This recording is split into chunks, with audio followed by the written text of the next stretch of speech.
everyone, welcome to my channel. We are going to start with question number 7 of exercise 5.3 chapter AP class 10th.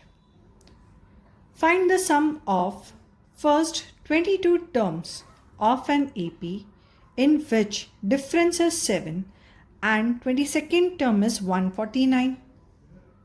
तो हमें इस question के अंदर क्या दे रखा है? फर्स्ट ऑफ ऑल यहाँ पे दे रखा है कि देर आर 22 टर्म्स, यानी हमारे पास n की वैल्यू है, d is for the difference, और हमारे पास लास्ट टर्म की वैल्यू दे रखी है, फर्स्ट टर्म की वैल्यू नहीं है हमारे पास. So if we are having last term, difference and the number of terms, तो हम इनसे a की वैल्यू फाइंड आउट कर सकते हैं. Yes, so let us start with our solution of this question. So first of all, हमारे पास क्या है? हमारे पास है n की value, that is 22. The very first thing which is given in the question. Then हमारे पास है difference, that is 7. और हमारे पास A22 की टर्म है, that is 149. So first of all हमें अगर लास्ट टर्म फाइंड आउट करना है तो हम क्या फॉर्मूला यूज करते हैं? That is an is equal to a plus n minus 1 into d. So इसी फॉर्मूला से हम सबसे पहले a की वैल्यू फाइंड आउट करेंगे. So will write here that is A22 equals to a plus n minus 1 into d. Yes. So A22 की term हमारे पास क्या है? 149 है. Yes. A की वैल्यू क्या है? पता नहीं, हमें वही तो फाइंड आउट करना है इसी फॉर्मूला से. Then n we are having, that is 22 minus 1 multiply by 7 कर देंगे. So 149 equals to A plus 22 में से माइनस करेंगे तो will get 21 multiply by 7. So 149 equals to A. 7 1s are 7 and 7 2s are 14. सो 147 मिल गया.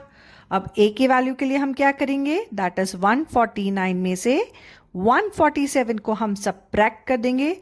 सो 9 minus 7, that will get 2. 4 minus 4 0 and 1 minus 1 भी 0 हो जाएगा. सो हमारे पास a की वैल्यू कैसे हो गई? That is 2. So we got the first term और हमारे पास लास्ट टर्म भी है. So we can take as S22 equals to n by 2 into a plus l. हम इस फॉर्मूला से सम ऑफ 22 टर्म्स भी फाइंड आउट कर सकते हैं because we are having the first and last term both. Yes. So हमारी n की value कितनी है? 22 divided by 2.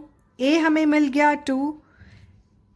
l means A22 की वैल्यू हमें लास्ट टर्म की ऑलरेडी दे रखी थी, that is 149.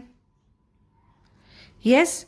So here will come 2 1s are 2 and 2 11s are, that is 22. So we'll take here 11.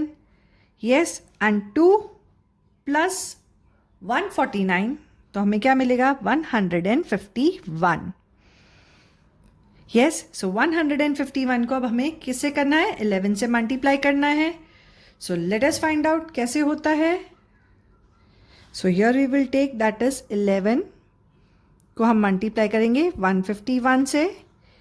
सो 1 1 जा 1, 1 5 जा 5, 1 1 जा 1, पुट अक्रॉस, क्योंकि अब हम टेंस की प्लेस वैल्यू से करेंगे. सो 1 1 जा 1, 1 5 जा 5, 1 1 जा 1.